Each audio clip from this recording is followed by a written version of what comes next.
Hey guys, they have recently moved Three Little Quillboards up to Tavern Tier 6, and this has made it so it's a lot harder for the Quillboard comp to essentially just stabilize and be a end game comp. However, something I've noticed is with this moving of Three Little Quillboards, I've actually had a better time playing the Quillboard comps, mostly because the only times I play it is I've already essentially forced myself to be enabled and committed to the comps, and Three Little Quillboards has turned into kind of how I end up winning.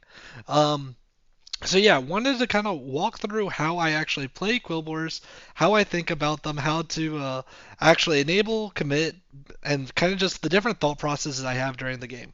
So when are you enabled to play Quillboards? I would say this is really just anytime you have buffed your gems. Generally, this is going to be you had an early Piper. It's a reasonable minion that you will pick up on Tavern Tier 3. It's able to trade 1 for 1 and give you that late game enabled comp. You might also enable with something like Picky or Thornweaver, but I generally find that I'm finding these too late and they don't help me stabilize. So generally, again, Piper is the way that I would go. When should you commit QUILBOARS? This is something I actually disagree with Jeef in his HSReplay, but I would say you don't need three little QUILBOARS. Instead, what you need is multiple in-combat gems. So what does that mean?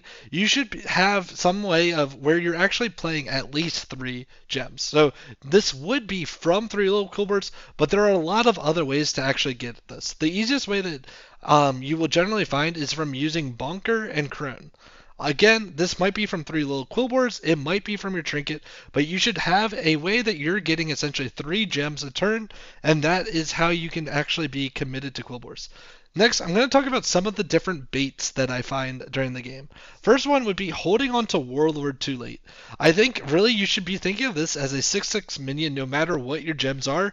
The gem buffs aren't permanent on this minion. You're not getting 2 gems per turn no matter what you do. Everyone has been talking about how great this unit is. It is a great Tavern Tier 2 minion. It is not a Tavern Tier 3 minion, or better.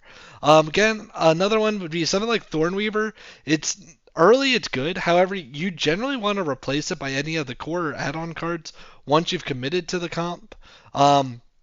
It's going to be worse than a Piper or the Pokey due to it having the risk of not getting the gem scaling. Additionally, with how QUILBOARS have become an anti-scam comp, the health scaling on gems doesn't matter as much. Number 3 for baits, Bristlebot can be an add-on, but generally it's not going to work in your endgame comp. For your bait number 4, avoid tripling Bristler. Instead, use Eyes to Golden it. You want 2 golden Bristlers in your endgame comp, and if you do end up having like just 1 golden one, I think it's better to have them split instead. The next thing to kind of keep in mind, exponential scaling is extremely more valuable than your buff gems. Be willing to sell your gem scaling units like the Piper or the Pokey if you're in that top 4 scenario. And finally, if you've enabled QUILBOARS, generally your lesser trinkets in the tribe are going to be bait, and greater trinkets are a lot stronger. So next, let's talk about the end game comp. I will generally say you're going to have about 1 or 2 three little QUILBOARS. You would want these to be taunted. You would then run 2 Bristlers. You would have 1 Crone, 1 to 2 Tituses, depending on if you've triplet it. And then, if you're not yet in the top 4, you would probably be running Piper or Pokey.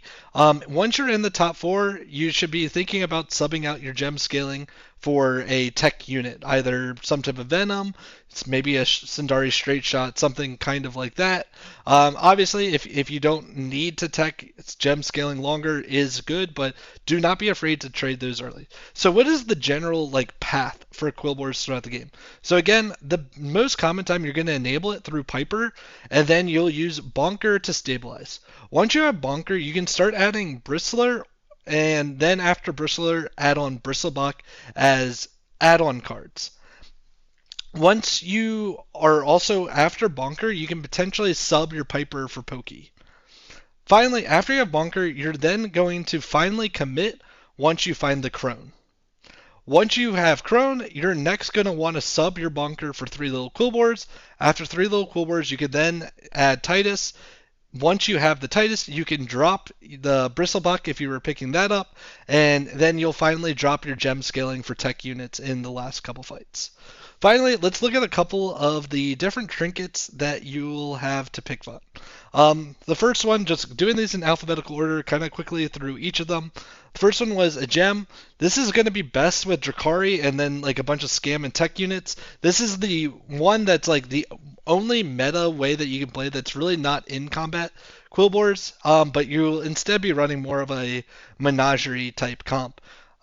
Next one is Blood Gem Sticker.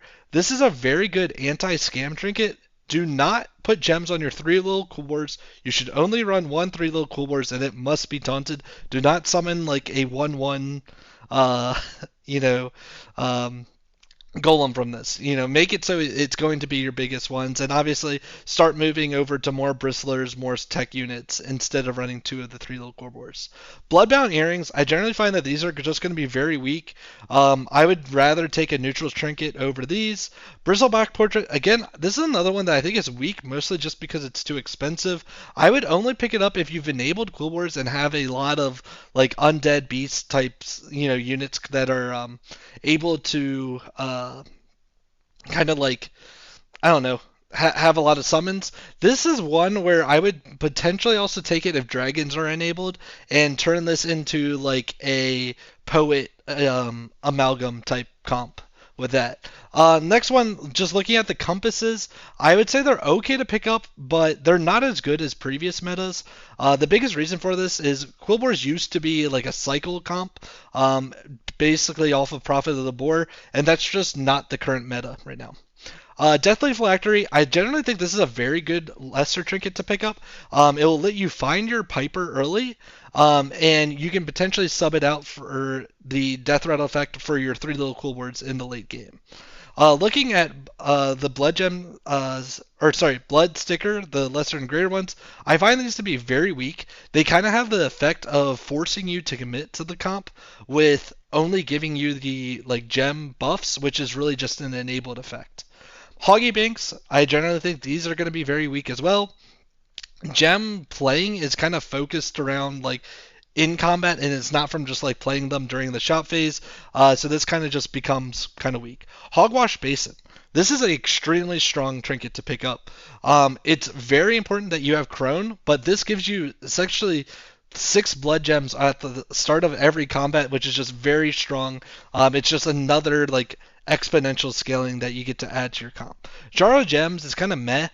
Tough Tusk isn't in the current season, and that makes it so like just doesn't work as a like scam trinket like it used to in the back. Lone Walker Scrolls, I'm talking about these mostly just to call out that they are bait.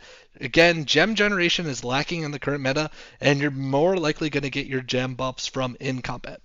Calligraphy set is kind of similar to Sticker, where it's giving you the effect of enabling boars by buffing your gems, but because you're taking it as a trinket, it's kind of making you commit to QUILBOARS. So in that sense, I think they're pretty bad.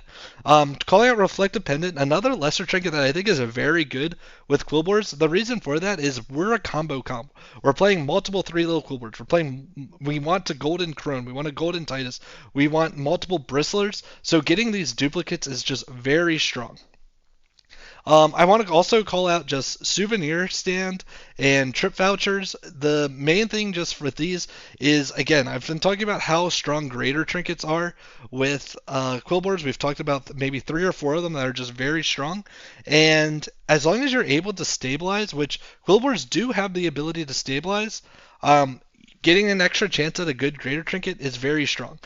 Generally, again, you're going to want to stabilize on 4 once you have Piker and Bonker, and then you can use the tempo from the extra greater trinket to go up to Tavern Tier 5 and then start finding the combo and add-on pieces.